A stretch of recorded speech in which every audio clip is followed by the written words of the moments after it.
यो Samsung 8 KG को washing machine front load washing मेसिनको स्पाइडर भाँचिएको भएर हामीले नयाँ स्पाइडर अब यसमा हालेर हेर्छौँ है त। हामीले यो पुरानो निकालिसकेका छौँ, पुरै यो सरफले गर्दा खाएको रहेछ। फाइनली हामीले यस ड्रममा यो स्पाइडर फिट गरिएको छ।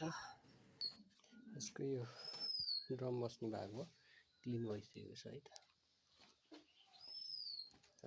यसलाई सबै राम्रोसँग क्लिन गरेर अब हामीले यसमा बेरिङ चाहिँ तपाईको बेरिङ र वाटर सिल चाहिँ हामीले चेन्ज गरिन्छ है त। चेन्ज गरेपछि फिटिङ हुन्छ। सबै कुरा चेन्ज गरेपछि अब हामीले यसमा चाहिँ ड्रम फिट गरेका छौँ।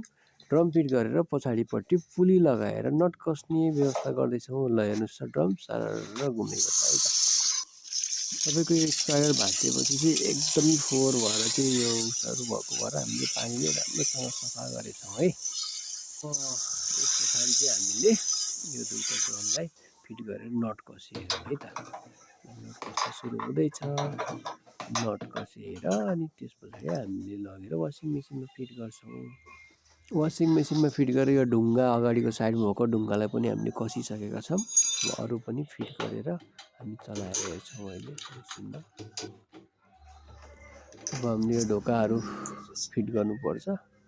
ढोकाहरू सबै नट कसेपछि सबै पाइपहरू चाहिँ सबैको ठाउँ जुन ठाउँ हो त्यही ठाउँमा हामीले फिट गर्नुपर्छ।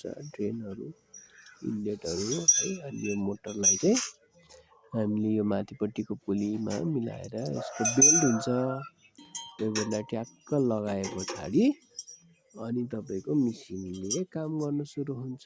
फाइनली हामीले सबै लगाइसकेका छौँ। अब हामीले मेसिन ट्राई गरौँ। ल हेर्नुहोस्, मेसिन सरर घुमेको छ है। मिठो आवाज आउँछ। ल हेर्नुहोस् ड्रम। यसरी हामीले स्पाइडर फिट गर्न सकिन्छ है त।